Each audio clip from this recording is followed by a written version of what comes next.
The West has been actively trying to infiltrate, destabilize, and overthrow Assad in Syria for years at this point.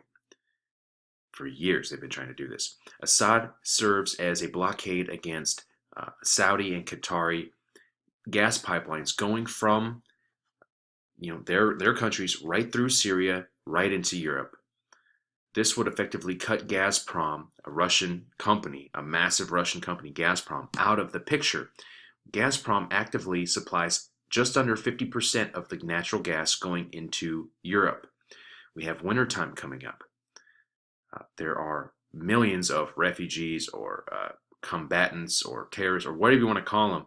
There's a massive influx of people going into these other countries.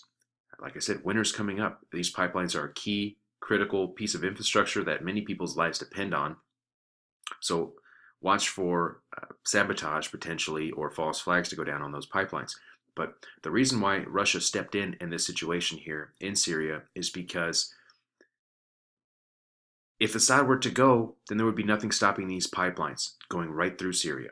Okay, they want to protect their interests there. Of course, obviously, everyone by now knows that ISIS is a joke. It is a proxy army. It is intelligence service agency created through. It's been funded back, being propped up by multiple different intelligence agencies, multiple different governments from all over the world. Many people have their hands in this, and they want to keep this beast rolling. Okay, let's face it. You can get away with whatever the hell you want to under the guise of terror. You can go overthrow nations, topple governments, infiltrate, destabilize. You can take people's rights, lock down a police state for their own good, right? To keep them safe. We've been hearing how Washington's whining about Russia is taking out our guys, our assets on the ground, right?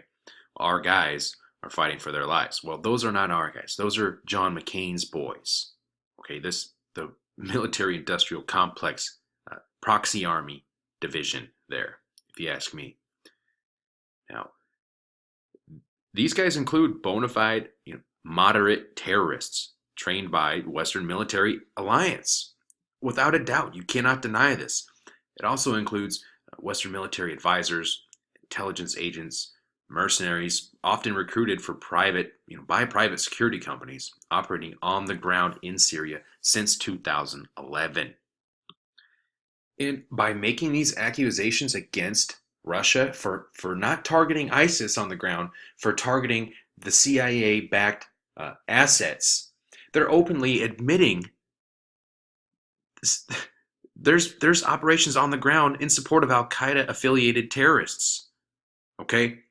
Wake up, people. This constitutes an undeclared act of war against a sovereign country in direct violation of international law. Okay?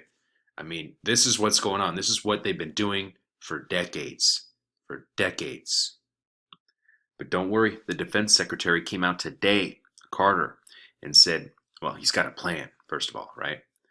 This plan is direct action on the ground against ISIS in Iraq and Syria. This is what they've wanted all along.